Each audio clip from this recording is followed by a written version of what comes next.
હવે ત્રીજો પ્રકાર બોધાત્મક અભિગમ. વાર્તનિક અભિગમની માનવીના વર્તનની સાથે વધારે પડતી યાંત્રિક સમજૂતી સામે જ્ઞાનાત્મક કે બોધાત્મક અભિગમ વિકસ્યો. બોધાત્મક અભિગમે વાર્તનિક અભિગમ દ્વારા માનવ વર્તનની વધારે પડતી સરળ સમજૂતીનો વિરોધ કર્યો અને એ રીતે કહ્યું કે માનવ યંત્ર એવું નથી કે ઉદ્દીપક પ્રત્યે સીધી પ્રતિક્રિયા આપે અથવા આદેશ મુજબ જ કામ કરે. તો વર્તનવાદીઓના મતે કે માનવી ટેલિફોન જેવું યંત્ર છે કે જેમાં ઉદ્દીપક અને પ્રતિક્રિયા બે છેડા દેખાય છે, તે વચ્ચેની એની પ્રક્રિયા દેખાતી નથી. એટલે એ અભિગમ અનુસાર જેમ કોમ્પ્યુટર જેવું યંત્ર છે તો એ ઉદ્દીપકની માહિતી અંદર જાય છે, જેને ઇનપુટ અને અર્થઘટન, પૃથ્થકરણ જેવા બોધાત્મક પ્રક્રિયાઓ, જે ઇન્ફોર્મેશન આપણે પ્રોસેસ, તો એ પ્રતિક્રિયાઓ બહાર આવે છે અને બહાર આવે એટલે આઉટપુટ. તો એ રીતે સ્વયંસ્ફૂર્તિત રીતે સક્રિય હોય છે. ઉદ્દીપક માટે આપવામાં આવતી પ્રતિક્રિયા યાંત્રિક હોતી નથી. તો જ્ઞાનેન્દ્રિયો દ્વારા જે આપણે કોઈ પણ પ્રકારનું સંવેદન કે અનુભવ ત્યારે તરત જ પહેલાં અનુભવનું પૃથ્થકરણ કરે, માહિતી પ્રાપ્ત થઈ હોય, માહિતીને સ્વતંત્ર રીતે વિચારશક્તિ આવે, એમાં એ સમજવા માટે માનવ વર્તને એમાં અભિગમ, વિચારણા, સ્મૃતિ, સમસ્યા ઉકેલ, નિર્ણય પ્રક્રિયા એવા જટિલ જે પરિબળો છે ને સમજવા માટે પ્રયાસો કર્યા છે. તો આ બોધાત્મક મનોવિજ્ઞાનની માનવ વર્તન સાથે જોડાયેલી કે શૈક્ષણિક, બોધાત્મક કે વિકાસાત્મક પરિબળો આની સાથે મનોવ્યાપારોને સમજવા માટે પ્રયત્નો કરે છે. તો આ બોધાત્મક અભિગમ. હવે મનોગત્યાત્મક અભિગમ. મનોગત્યાત્મક અભિગમ માનવીના મનના અજ્ઞાત પાસા ઉપર ભાર મૂકે છે. ડૉક્ટર સિગમન્ડ ફ્રોઈડ જે આપણે કહીએ છીએ, તો એ માનવ વર્તનના મનના ગતિશીલ પરિબળો, દેટ મીન્સ કે પ્રેરણા, મોટિવેશન અને આવેગ, ઇમોશન, તો એના સંદર્ભમાં સમજાવવા માટે પ્રયત્નો કર્યા છે. મનોવિશ્લેષણવાદી સિગમન્ડ ફ્રોઈડે અચેતન મનના સિદ્ધાંતો આપીને એના આધારે એને વાર્તનિક શક્તિ કેટલી જવાબદાર છે તો એના માટે એ અભ્યાસો કર્યા હતા. આ અભિગમને સમગ્ર વ્યક્તિત્વ માટે વારસો અને બાલ્યાવસ્થાના અનુભવોને મહત્ત્વ આપે છે. વ્યક્તિના અચેતન મનને તેના વર્તન માટે જવાબદાર ગણી શકાય એના ઉપર ભાર મૂક્યું છે. ઘણી વખત આપણે કહીએ છીએ કે વ્યક્તિ આ પ્રકારનું વર્તન કરે છે એટલે એને બાલ્યાવસ્થાના જે વર્તન ઉપરથી અસરો આવે છે એ રીતે જોવામાં મળે છે. મનોગત્યાત્મક અભિગમ દ્વારા માનવી સુખ મેળવવા માટેની ઈચ્છા જે આપણે કહીએ કે વ્યક્તિના ઈડ, ઈગો અને સુપર ઈગો, બરાબર, અહમ અને અધિ અહમ, તો એ મનના જાગૃત, અર્ધજાગૃત અને અજાગૃત પાસા તરીકે મનોજાતિ વિકાસના સિદ્ધાંતોને આધારે વર્તનને સમજવા માટે પ્રયત્નો કરે છે. આપણે કહીએ છીએ અજ્ઞાત મન અને જ્ઞાત મન, ચેતન મન અને અચેતન મન, કોન્શિયસ માઇન્ડ એન્ડ સબકોન્શિયસ અથવા અનકોન્શિયસ. તો એ છે એ વાતાવરણ સાથેના વ્યક્તિના સાધારણ અસાધારણના વર્તનના ઉપચારમાંથી એ અભિગમ છે એ અસ્તિત્વમાં આવ્યો છે અને માનવીની મૂળભૂત રીતે અનિચ્છનીય અને અજ્ઞાત પ્રેરણાઓ પ્રમાણે વર્તે છે. હવે મૂળભૂત ઈચ્છાઓ કોઈ પણ ભોગી માણસ પૂરી કરવા માટે પ્રયત્નો કરે છે. હવે આપણે વાત કરીએ છીએ માનવવાદી અભિગમ. તો આ મનોગત્યાત્મક અભિગમે દોરેલા માનવીના નિરાશાવાદી નકારાત્મક ચિત્રોને દૂર કરવા માટે અથવા એના વિરોધમાં માનવીય અભિગમ માનવીનું ચિત્ર આશાવાદી અને હકારાત્મક ઉપસાવે એ રીતે અભિગમ માનવીને શક્તિશાળી, ક્રિયાશીલ, સમાજને અનુકૂળ બની રહે એવો ગણાવે છે. હવે આ અભિગમના પ્રણેતા, માનવવાદી અભિગમના પ્રણેતા કોણ હતા? તો કે Abraham Maslow, Carl Rogers, Erich Fromm, આનું એ મનોવૈજ્ઞાનિકોનો સમાવેશ થાય છે. હવે તેઓના મત મુજબ માનવીએ ભૂતકાળના અને વર્તમાનના અનુભવોનું પોટલું નથી, પરંતુ આ અભિગમ માનવીને સ્વતંત્ર અને ઈચ્છાશક્તિ ધરાવનાર, સ્વ વિકાસની ઈચ્છા રાખનાર, દીર્ઘદ્રષ્ટિવાળો, તો એ રીતે જણાવે છે. એના દ્રષ્ટિબિંદુ એને વર્તનને ઘડે છે. સંપૂર્ણ માનવી છે, સ્વતંત્ર છે, વિવિધ ઉજળા પાસા ઉપર સારી કે બાજુ ઉપર ભાર મૂકે છે. તો આ માનવવાદી અભિગમ તરીકે ઓળખાય છે. હવે સામાજિક સાંસ્કૃતિક અભિગમ. અત્યાર સુધી આપણે બધા અભિગમો જોયા, તો અત્યારે હવે પેટા પ્રકાર નંબર 6 સામાજિક સાંસ્કૃતિક. કાં તો વાતાવરણમાં અથવા અચેતન ઈચ્છાઓમાં માનવી જે વર્તન કરે છે એમાં કોઈક ને કોઈક જવાબદાર હોય છે. તો માનવીને એ વર્તન માટે જવાબદાર ઠેરવવામાં આવે છે. માનવીના વિકાસમાં મહત્ત્વના પરિબળો, એમાં સમાજ, સંસ્કૃતિ એમાં અવગણના કરવામાં આવે છે, છતાં પણ આજુબાજુના જે પરિબળો છે સોશિયલ એન્ડ કલ્ચરલ, સામાજિક ને સાંસ્કૃતિક, તો એ બાબતો જે અભિગમને માનવી સારા કે ખરાબ વર્તન માટે એનું વાતાવરણ જવાબદાર છે.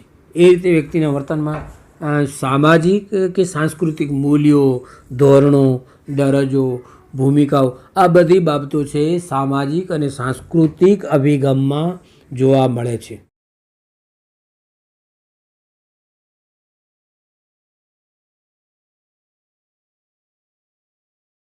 આપણે મનોવિજ્ઞાનના અભ્યાસ ક્ષેત્રો, ફિલ્ડ્સ ઓફ સાયકોલોજી, મનોવિજ્ઞાનના આધુનિક યુગમાં ખૂબ મહત્ત્વનો અને ઉપયોગી વિષય બની ચૂક્યા છે.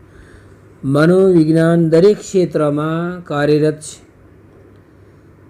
તો એને આધારે એના સિદ્ધાંતો અને વ્યવહારિક જ્ઞાનનો ઉપયોગ વ્યાપક પ્રમાણમાં કરવામાં આવ્યો છે. કેટલાક પ્રચલિત ક્ષેત્રોમાં એનો ઉપયોગ થાય છે, કેટલાક વિકસિત ક્ષેત્રોમાં, કેટલાક જ્ઞાન ઉપયોગી. તો એ બધી બાબતોમાં ક્યાંક ને ક્યાંક મનોવિજ્ઞાન કાર્ય કરે છે. એને આધારે મનોવિજ્ઞાનના અભ્યાસ ક્ષેત્રો કયા કયા છે તેની આપણે ઝીણવટભરી ચર્ચા કરીશું.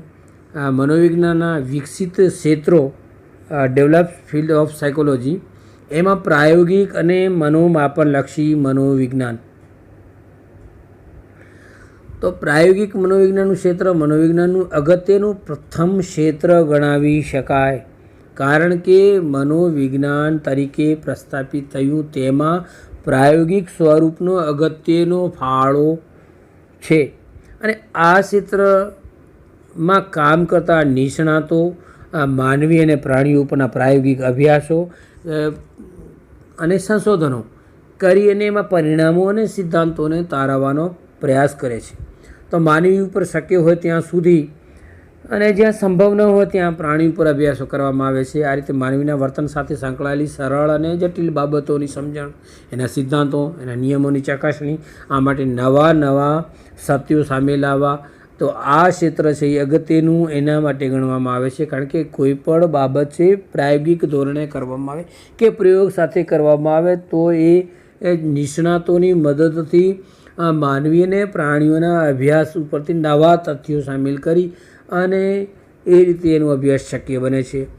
મનોમાપનલક્ષી મનોવિજ્ઞાનનો આરંભ બીને અને સાયમને જે બુદ્ધિ કસોટીઓ રચી ત્યાંથી એની શરૂઆત કરી. મનોમાપનલક્ષી મનોવિજ્ઞાનિક કસોટીઓ, બીને અને સાયમને જે કસોટીઓ રચી, જુદા જુદા વર્તનના પાસાઓ જેમ કે બુદ્ધિ, અભિયોગ્યતા, અભિરુચિ, વ્યક્તિત્વ, સિદ્ધિ, પૂર્વગ્રહો, મનોવલણો, એનું માપન કરવું અને આ ક્ષેત્રના માપન માટે એની વિવિધ કસોટીઓની રચના કરવી, એનું પ્રમાણીકરણ નક્કી કરવું, ગુણાંકન કરવું, અર્થઘટન કરવું, આ બધી બાબતો છે.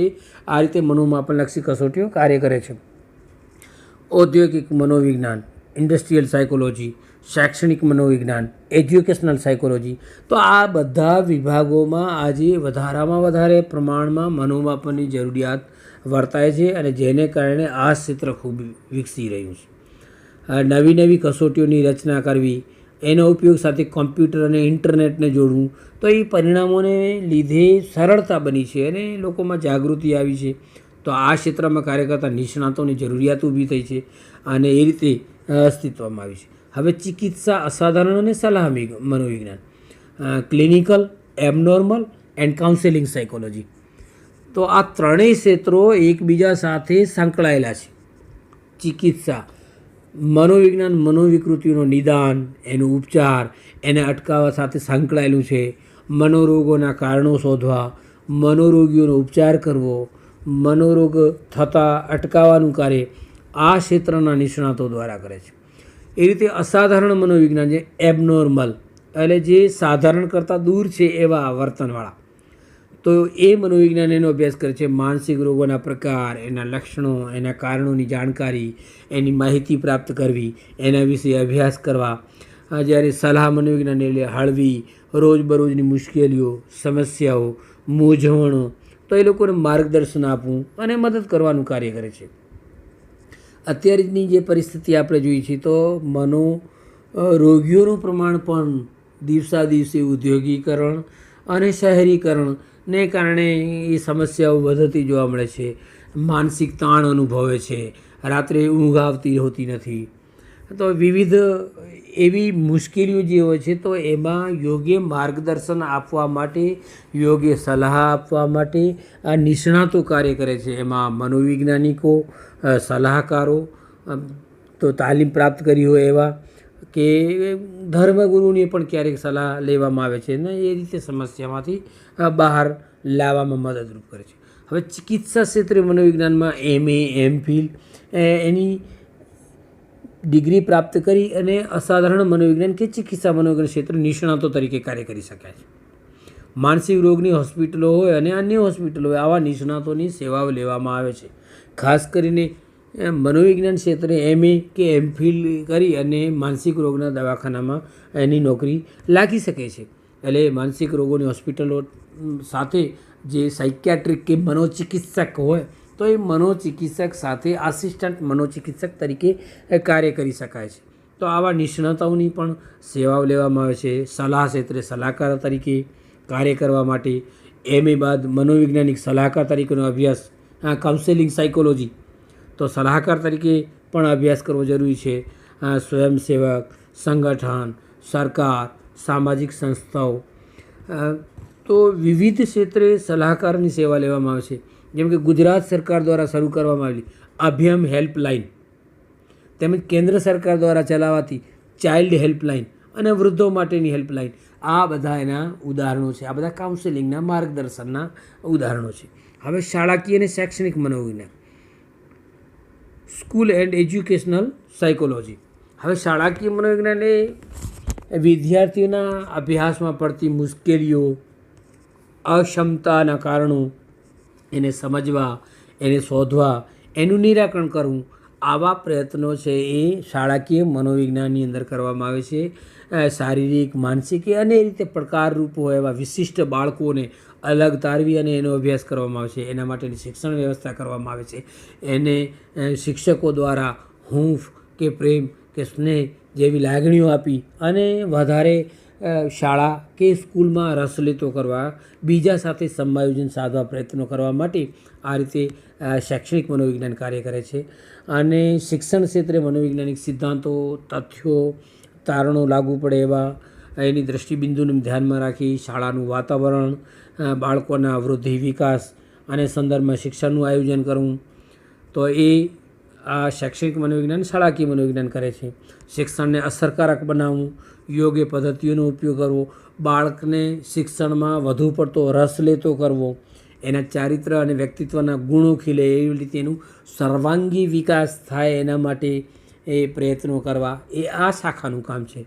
શૈક્ષણિક મનોવૈજ્ઞાનિકો, શાળા મનોવૈજ્ઞાનિકો, શાળા સંચાલકો, શિક્ષકો, વિદ્યાર્થીઓ અને વાલીઓ આ શિક્ષણ બાબતે મદદરૂપ થાય, એના પ્રશ્નોનો કે સમસ્યાઓનો ઉકેલ લાવે, મનોવૈજ્ઞાનિક કસોટીઓ દ્વારા જુદી જુદી પદ્ધતિનો ઉપયોગ થાય અને એ ક્ષેત્રે કોઈ પણ પ્રશ્ન ઊભા થતા હોય તો એમાં ઉકેલ લાવવા માટે મદદ કરે છે. છેલ્લા કેટલાક વર્ષોની અંદર આ રીતે શાળાઓમાં આ પ્રકારની નિષ્ણાતોની સેવા કરવામાં આવે છે અને એ રીતે શિક્ષકોને તાલીમ અને માર્ગદર્શન પણ આપવાનું કાર્ય કરે છે.